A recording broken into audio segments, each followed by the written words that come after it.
भारत जो सदा रहा पथ प्रदर्शक विश्व का, धर्म का, अध्यात्म का, संस्कृति का, शिक्षा का और विज्ञान का।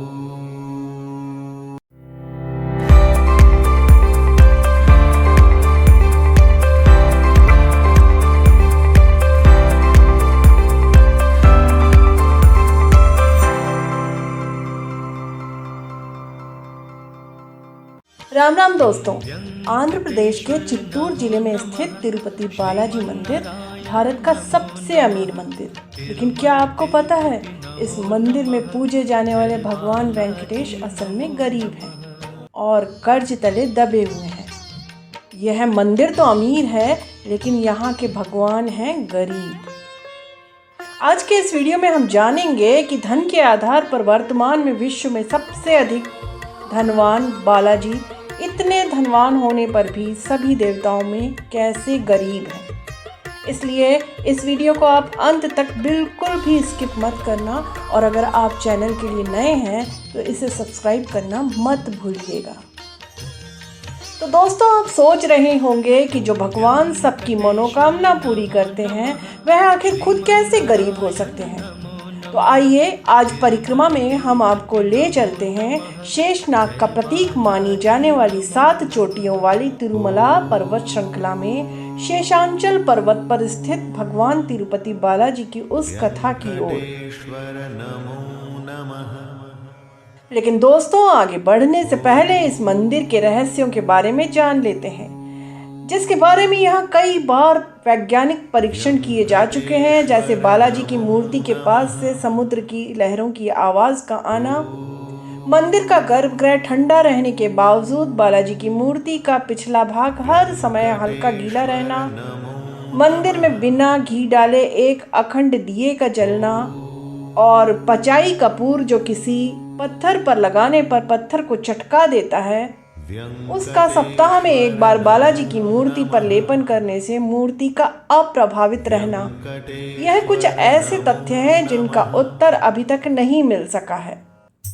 दोस्तों, माना जाता है कि 5वीं शताब्दी तक आते आते यह मंदिर अपना महामात्य स्थापित कर चुका था। फिर चोल, होयसल और विजयनगर के शासकों ने इस मंदिर को आर्थिक सहायता प्रदान की थी। लेकिन 15वीं शताब्दी में विजयनगर वंश के शासन में इस मंदिर की ख्याति बहुत बढ़ गई। कहते हैं राजा कृष्णदेव राय के जीवन काल से तिरुपति बालाजी के मंदिर में बहुमूल्य धन और संपत्ति के दान की परंपरा रही है।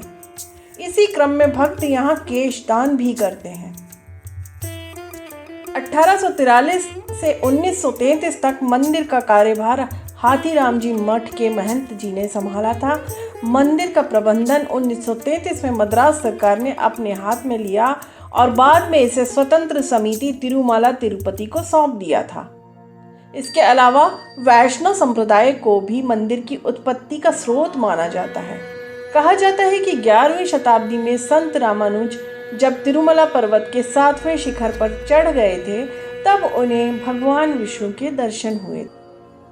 लेकिन दोस्तों, तिरुपति बालाजी के बारे में एक ऐसी प्राचीन कथा है जिसके अनुसार बालाजी कलयुग के अंत तक कर्जदार बने रहेंगे। बालाजी के ऊपर जो कर्ज है, उसी कर्ज को चुकाने के लिए भक्त सोना और बहुमूल्य धातुएं दान करते हैं। शास्त्रों के अनुसार कर्ज में डूबे व्यक्ति के पास जितना भी धन हो वह गरीब ही होता है। इस नियम के अनुसार यह माना जाता है कि धनवान होकर भी बालाजी हैं गरीब। दोस्तों, आप सोच रहे होंगे कि आखिर कर्ज में क्यों डूबे तिरुपति बालाजी। तो इसके बारे में एक प्राचीन कथा है, जिसके अनुसार एक बार की बात है, नारद मुनि गंगा नदी के किनारे गए। वहां पर ऋषियों का एक समूह भ्रमित बैठा हुआ था। वह ऋषि मुनि तय नहीं कर पा रहे थे कि उनके यज्ञ का फल किसे मिलेगा। इसे लेकर वे 3 मुख्य भगवानों ब्रह्मा, विष्णु, महेश के बीच भ्रमित थे। तब नारद मुनि ने भृगु ऋषि को तीनों देवों की परीक्षा लेने का विचार दिया।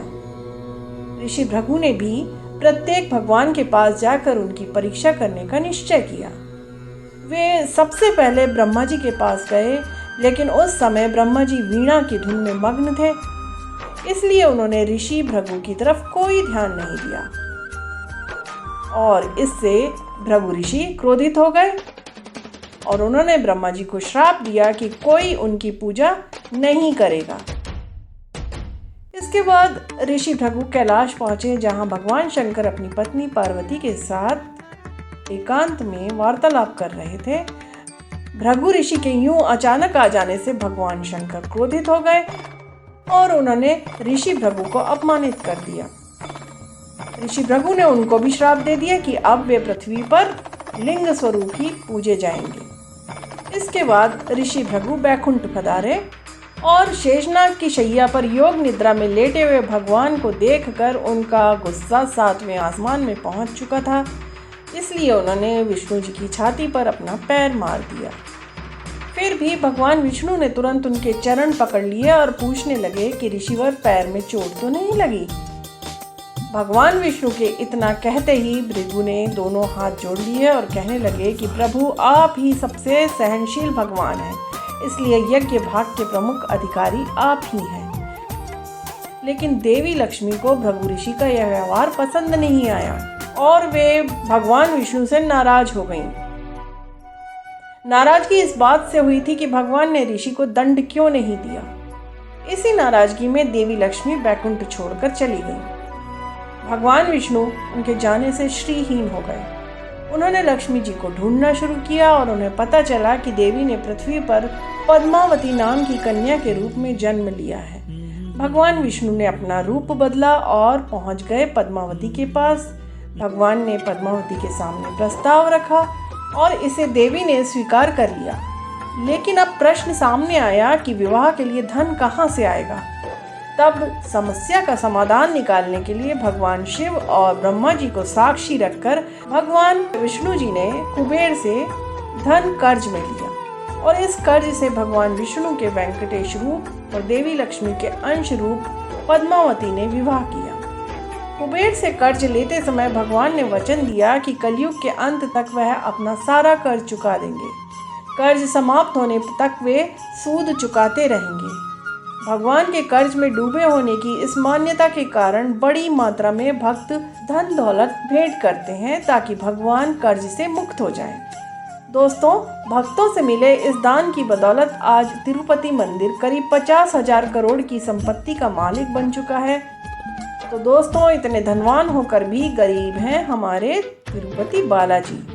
हमारी कहानी तिरुपति बालाजी के ऊपर आपको कैसी लगी तो इसके बारे में हमें ज़रूर बताएं।